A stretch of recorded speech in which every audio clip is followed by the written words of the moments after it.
Shalom Kedusa, n'exagère sagan n'exagère salam sahat kmiro. Hawrena homi, lomon manfas kedus. Denk gezek vanay, bekal kuzara vanay. Tselina, exagère ma biwatna. Beti limud zukhana tu'um zukhana kabat nahayn kaglatsi. Abza alim duma برهان خبري n'exagère كبر دما يوتنا بزحي. كبري نسم نازريتا يسوع كريستوس يوم. قبل هارات ما رفع عدو ترشدش. شو تأكيون كله. قويته بزور حات زدون إسرائيل من قصة غنى خايلو. حدا تويبل ኢየሱስ ክርስቶስ ጎይታ ኢየሱስ ክርስቶስ ሞይቱ ስለ ኃጢአትና ተቀቢሩ ተንስኡ ሃሌሉያ ክብሪ ንስሙ ይሁን ኢየሱስ ክርስቶስ ጎይታ ዳሕር ናሃዋርያት ረኺቦ ዳሕር ምስ ሃዋርያት ምስ ተረኸቡ ሃዋርያት ስለ ናይ መንግስቲ ኣምላኽ ነገር ነጊርዎም ከም ዝዓርግ ተረዲኦም ኣሎ ከም ዝኸድ ንመንፈስ ቅዱስ ከም ዝልእኾ ከሎ ሰሚዖም ኣለዉ ግን ሓደ ጥያቄ ነይሮም እንታይ ኢሎሞ ሽዑ ተኣኪቦም ከሎ ጎይታይ በዚህ ወርሓት እዝዶ ንእስራኤል መንግስት ተጠቅኒዐ ኸይሎም ሓተቶ ናይ ልቦም ጥያቄ ናይ ልቦም ሓሳብ እስራኤል ነይራ ኢየሱስ ክርስቶስ ጎይታ እግዚአብሔር በእስራኤል ዝሰርሖ መደብ ኣለዎ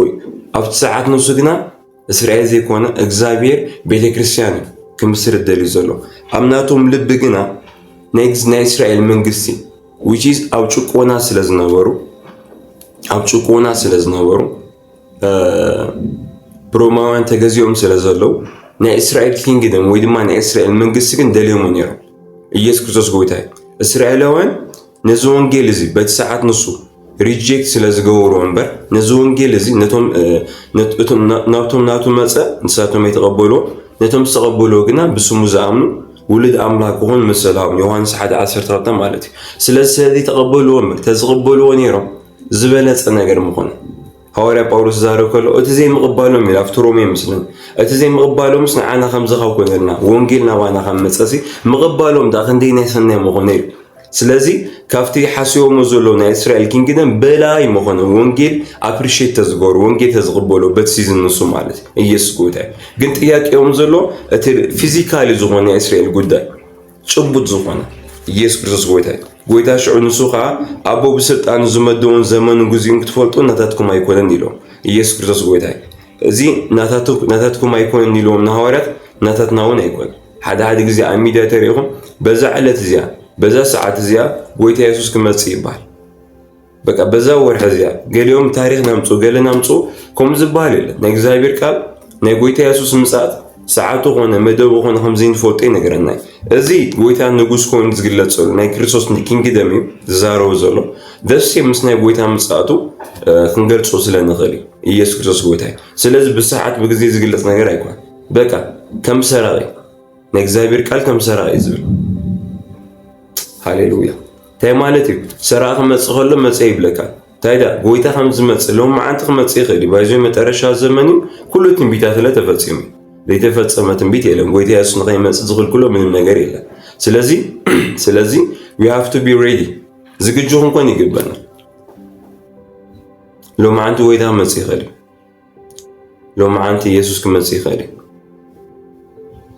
ሎማዓንተ ምሸት ጎይታ መጽእ ይኽእል ስለዚህ ጎይታ መጽእ ከሎ ኢየሱስ ከመጽእ ስለዚህ ጎይታ ከመጽእ ከሎ ሎማዓንተ መጽእ زحفروا له هوت أبانا كيركب بسم نازريته يسوع كريستوس لومي يتنيوم حاتياتن حما علم مدن بمنفش كدوس كابيوتكم كل عام يسأل الله بيسوع كريستوس أبيوتكم برهان كوينال سلازي شو من توصري منفش كدوس ناوغاتكم زورت جنايلو ترديكم نساتهم سلاتي فيزيكالي سجاو نزقنا كينجدام حتى ጎይታ ኢየሱስ ካዳ ሓንቲ ስጋው ግደፎ ሲዝን ኣሎ ከምጽ ኮይ ጎይታ ኢየሱስ ኣብዛ ዓለም ዚኣ ነገስን ገዝን ሃሌሉያ ክብርን ኢየሱስ ይሁን ግን ድማ ቅድሚኡ ግን መንፈስ ቅዱስ ኢሎ ኦሬዲ ናይ እግዚአብሔር ኪንግደም መንፈስ ቅዱስ በኩል ትመጽያ እትና እስራኤል ኪንግደም ግደፎ ተዳሕር ዝፍጸም ግደፎሞ ናይ መንፈስ ቅዱስ ኪንግደም መላይሎ ማ ኢየሱስ ክርስቶስ ጎይታ ስለዚህ እዚ ሐሳብን ኩሉ ናፍታ ኣብ ልብኩም ዘላ ኪንግደም መንግስት አምላክ ዘውሽተኩም መላይ ለጎይታ ኢየሱስ አነውን ይብለኩም አለው መንግስት አምላክ አውሽተኩም አለ መንፈስ ቅዱስ አውሽተኩም አለ መንፈስ ቅዱስ ንፋስ ይኮነ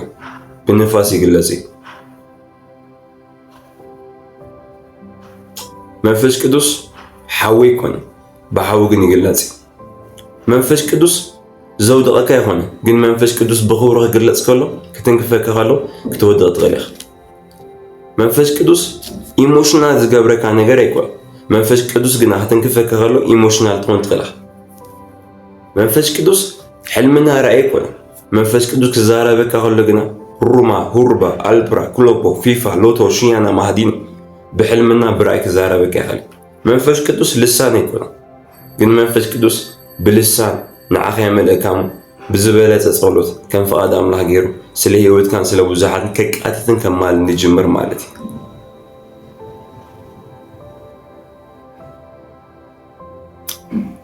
ንክገጥፎ ከመይ ገይሩ ገብረለይ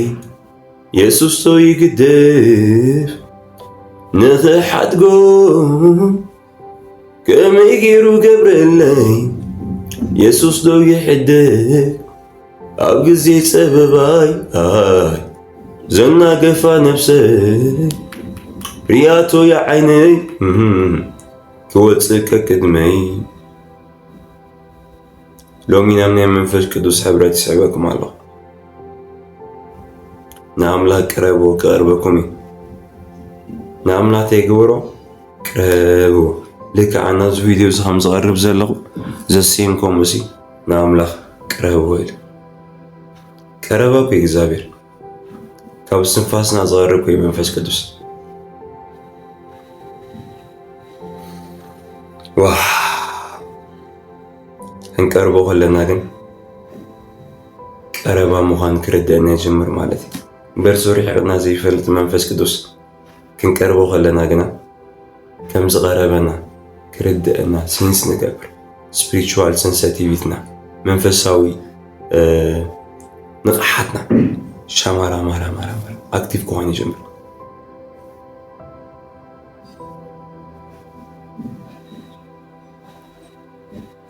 ኢየሱስ ጎይታ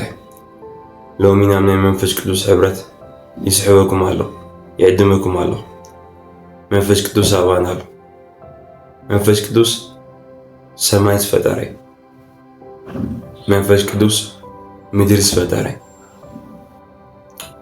ኣምላኽ መጀመርታ ሰማይ ምድሪ ፈጠረ ምድሪ በረኻን ጥራይ ነበረት ፀልማት ኣብ ልዕሊ ማዕሙቕ ነበረ መንፈስ ኣምላኽ ድማ ኣብ ልዕሊ ማዕሙቕ ወይ ድማ ኣብቲ ልዕሊ ባሕሪ እንታይ ይገብር ነበረ ይዝንቢ ነበረ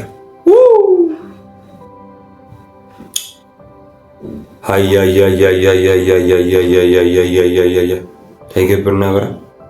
ይዝንቢ ነበረ ካብ ህይወትና ገንዘብ ይርሓቅ ካብ ህይወትና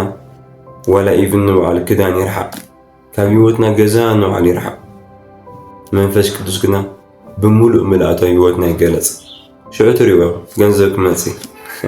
ንምንታይ ገንዘብ ናይ መንፈስ ቅዱስ ፍጡር እዩ ሙራ ፓታካታ ትፈጣሪ ሓዙ ገዛ መንፈስ ቅዱስ ምስ መለእካ ብሉፅ ገዛ መጸካ የጸገም ይብሉ ፕሮሰስ ኣለካ ኣታ ብመንፈስ ቅዱስ መላእክ ሰጠካ እንታኾኒ ፕሮሰስ ዘይሰጠን ናብ ክስቶ ነቢ ከይደ ጸሊለ ናብ ክስቶ ነቢ ከይደ ጸሊለ ናብ ክስቶ ኣገልጋሊ ከይደ ጸሊለ ነቢያት ውበት ኣምላኽ እዮም ስለ ናይ ነቢያት ጸጋ እግዚአብሔር ይመስገን ግን ስለ ናይትና ኣካይድ ያዛረብ ዘለኹ እምበር ናይ ነቢነት ጸጋ ክቡር ጸጋ እዩ እግዚአብሔር እጅግ ንቤተክርስቲያን ዝሃበ ጸጋ እዩ ግን ናትና ኣካይዳ ግን ይዛረብ ኣለኹ ናብ ክስቶ ነቢ ከይደ ናብ ክስቶ ነቢ ከይደ ናብ ክስቶ ነቢ ከይደ ለውጢ የለን ኢልካ ኣብ ክርክርን ኣብ ሓዘን ክላ ካብ ቤተ ኣምላኽ ይኸደ ኣምላኽ ይሰምዐኒ ኢልካ ከም ባርያ ኣይትሕሰብ ከም ብሳልሲ ኣካል ይኹምካ ኣቦኻ ትረኽቦ ኣቦኻ ኣብዚ ዘሎ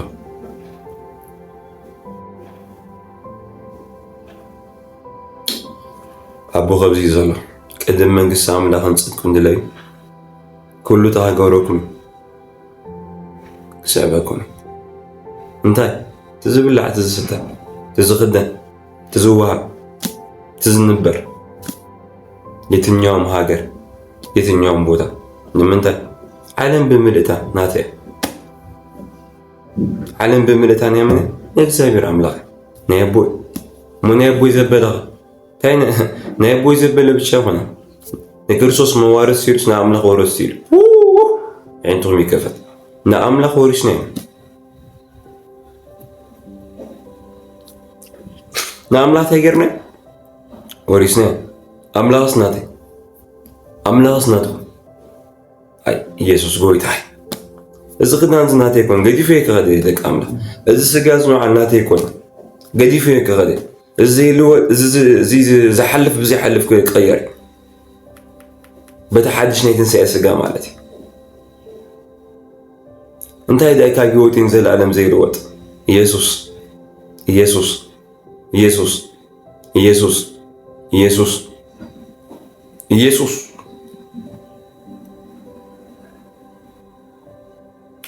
كبر بيهون يالفا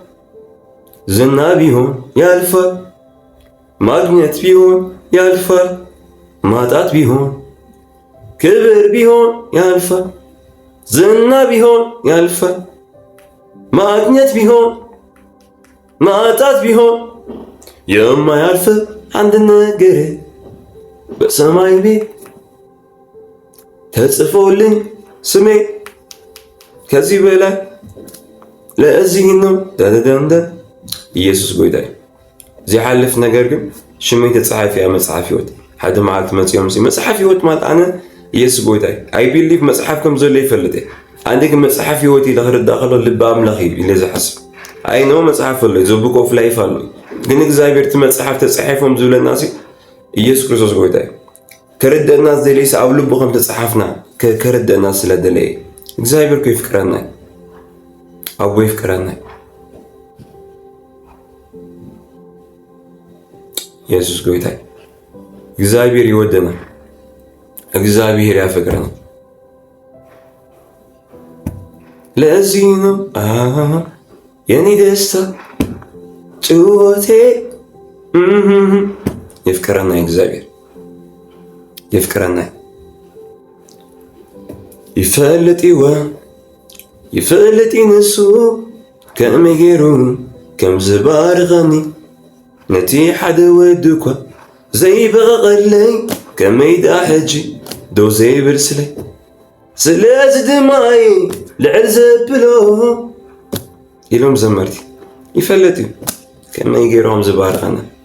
نمنتي نتحدو دوكا زيباغنا نكريسوس زهبنا أبوسي نبرت ود النبرت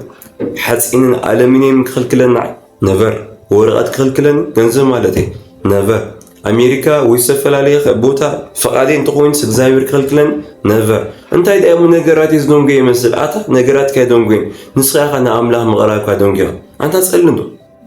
نبزاير نكرا حبر نمزو እንኳን ንስኻ ሓንቲ ፕሮሰስ ኤልያስ ከም ዝኸማና ድኻምኮ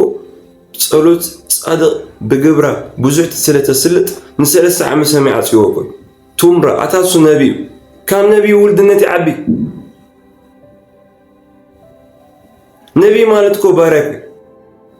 እግዚአብሔር ንዓይ ብናይ ሃዋርያነት ቅብኣት ነዘምን ከም ዝለኣኸኒ ይፈልጥ ሃዋርያ ምዃኒ ኣጸቢቕ ይርዳእ ግን ሃዋርያነት ባርነት ነቢይነት ባርነት ወንጌላውነት ባርነት ውልድነት ይኮ ኽብሪ ኢየሱስ ክርስቶስ ጎይታይ ኢየሱስ ክርስቶስ ጎይታይ ንኣብነት ኣብዛ ሰዓት እዚኣ ኣብዚ ቪድዮ እዚ ደው ኢለ ትምህርቲ ንኸምህር ዝገብረኒ እቲ ኣብ ልዕለይ ዘሎ ናይ ሃዋርያነት ቅብኣት ግን ባርነት በዛ ግዜ እዚኣ እናተይ ግላዊ ነገር ገብር ኣይኽእል ንምንታይ በቃ ባርነት ይፃወት ኣገልግሎት ባርነት ዋላ ንምንታይ ክልተ ሰባት ዘይሰምዑ بزي قدس እግዚአብሔር እዚ መልእኽቲ ተኸውጽሖ ናብ ዘለ መጠቀሚ ይገብረካ ማለት እሞ ደስ ኣሎ ካብ ደስታ ንላዕል ንጎይታ ባርያ ምዃን ማለት ከደስታ ደስታ በላይ ኢየሱስ ጎይታይ ክብርን ስሙ ይኹን በዚ ኹደልኩ ውልድነት ግና ዝበለጸ ዞ ሞሜንት ኣባ ክትብል ከላ ሰማይ መጽእ ኣሎ ሲልካ ዓይንኻ እንዳዓምት ኣባ በል 34 ملأتي مسجفرون دوي لما لو كنيها بور موتو سوبارابا روموموموموش رومان تورا هدينا زو مومنت أبا مسلك أبا أبوي لسوع منفس ولدنت منفس رغيبي وزيك بارنت ولدو كاكونكو وراس دماي كم باري سبسبة بعال بيت كويني أبا أبوي له زبهول መንፈስ ረኺ ኢየሱስ ጎይታ ሃያያያያ ኢየሱስ ጎይታ አባ አቦ ኢሉ ጽውዕ ናይ ውልድነት ስፕሪት አባና ሆሊ ጎስት መንፈስ ቅዱስ ማለት አባና ሆይን እንታይ ኢንስፓየር ይገብረና እዛ ዓለም እዚኣ በይንኹም ኢኹም ዘኻትም ኢኹም ትርጉም የብልኩም ድኹማት ኢኹም ክትብል ከላ መንፈስ ቅዱስ ግደፎ ዓለም ግደፎ ሰይጣን ግደፎ ሰባት ይብለኻ ኣነ ከም ሰብ ኣይኮንኩን ይብለካ ሰብኣይ ረሳ ጌታ እንደ ሰብ አይደለም ከም ሰብ ኣይኮንኩን ይብለካ እንታይ ዳ አባ ኢልካ ማፀጉዕ ይብለካ ቹማ ቱራማ ሱፓ አኪያባኒ ሽዑ ሞሜንት አባ ምስ በልካ እግዚአብሔር አቤት ወይኔ ክቡር ወደይ ናሆሜ ክብርቲ ጓለይ ብጣዕሚ ዘፍቅረ ፉማ ቱራባ አያያያ ኧረ ናይ ኣቦ ፍቕሪ ይገለፀኒ ኧረ ኣቦ ይፍቅረናይ ኧረ ኣቦ ይፍቅረናይ ኧረ ኣባ ይፍቅረናይ ሂ ላቭስ አስ ይወደና ይፍቅረና በምንታይ ቋንቋ እንገልጾ ተአማርኛ ለኸገልጸልና ይካለ ትእንግሊሹን አይገለጽም ኢየሱስ ጎይታይ እግዚአብሔር ግን ይፍቅረናይ እግዚአብሔር ይፍቅረናይ አባ ይፍቅረናይ አባ ይፍቅረናይ በዚህ መልእኽት እዚ ካሓድገኩም ሎሚ ብስም ናዝሬታዊ ኢየሱስ ክርስቶስ ናይ እግዚአብሔር ፍቅሪ ይገለጽልኩም በጌታዬ በኢየሱስ ስም እጸልያለሁ ፍቅር አምላክ ኣብ ህይወትኩም ይገለጽ በኢየሱስ ክርስቶስ ስም እመኑኒ ኣብ ህይወትካ ዘሎ ትራውማ ኣብ ህይወትካ ዘሎ ዝሕለት ድኻም ዘሕለፍካዮ ነገር ክትርስዖ ዝገብረካ ኣቦኹም ዘፍቀረካ ክርድአካ ኣሎ ኖ ማተር ዋት ብተግባረይ ዘይፍቀረኒ ኣምላኽ ብተግባረይ ኣይጸልአንን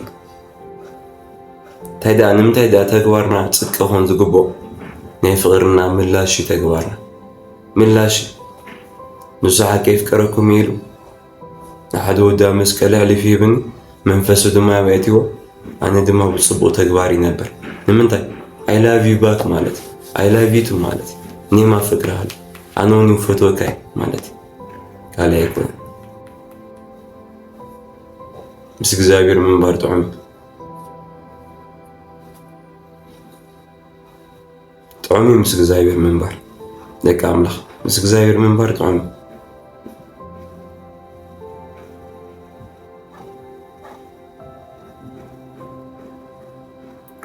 ናይ መንፈስ ቅዱስ ሓዊ መፅእ ኣሎ ስለዚ እዚ ቪድዮ ትሰምዑ ሰባት የማናይትኩም ኣልዕለዎሞ ኣብ ርእስኹም ኣብ ልብኹም ግበሮ እዚ መፅእ ዘሎ ናይ መንፈስ ቅዱስ ሓዊ ኣብ ህይወትኩም ክትካፈልዎ በጌታዬ በኢየሱስ ስም እጸልያለሁ እዚ ሓዊ እዚ ኣብ ህይወትኩም ኣብሲስዮ ኣለኹ ከም ናይ እግዚኣብሔር ልኡኽ ናይ መንፈስ ቅዱስ ሓዊ ራይት ናው ኣብ ህይወትኩም ፈሰሰ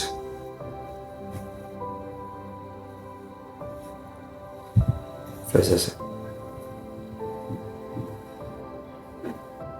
ፈሰሰ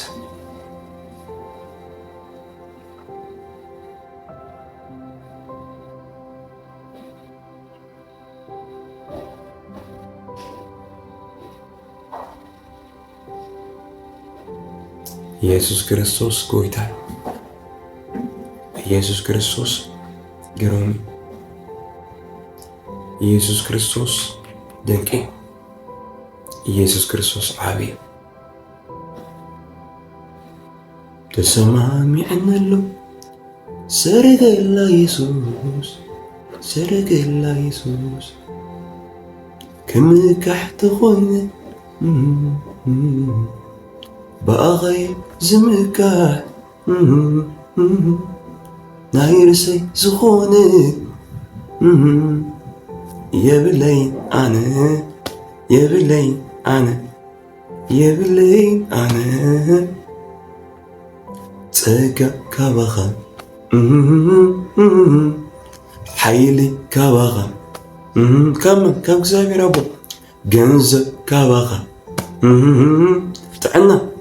ጥዕና ካባኻ በቃ ኩሉ ሰናይ ነገር ካባኻ ኣይኮነን ካብ ናሆም ናተይ ዝብሎ የብለይ ናተይ ዝብሎ የብለይ ናተይ ዝብሎ የብለይ ናተይ ዝብሎ ሽዑ እንታይ እሞ ንስኻ ክብር ኣብ ሂወተይ ኣያያያያ ኢየሱስ ጎይታ ናይ እግዚአብሔር ፍቅር ኣብ ሂወትኩም ይገለጽ አይኖ ናይ መንፈስ ቅዱስ ከቢድ አብሮነት ስለ ዘሎ እዚ ቪዲዮ ሰሚዕኻ ብመንፈስ ቅዱስ የምትንካፍ አይቃል ወይ በህይወት የለህም ማለት ኢየሱስ ጎይታ ይፈልጥ ከም ትንከፍ ይፈልጥ ኢየሱስ ጎይታ መንፈስ ቅዱስ ከም ዘሎ ይፈልጥ ኃይሉ ይፈልጥ ካብ እምነት ሓሊፉሲ ኣብ ስጋይ ዋላ ይርዳእናል ናይ ዝገዛ አየር ነው አልተለውጣለ አይኖዊት ከምኡ ድማ ኣባኹም ከም ዝኾነ ይፈልጥ ኢየሱስ ጎይታ ከምዚ ዓይነት ኣብ ሂወትኩም ዘጋጠመኩም ናይ መንፈስ ቅዱስ መነካት ኣብ ኮሜንት ንኽብሪ ኣምላኽ ምስክርነት ጻሓፉለይ ኢየሱስ የፍቅረኩም ክብሪ ኩሉ ንጎይታ ኢየሱስ ይኹን አሜን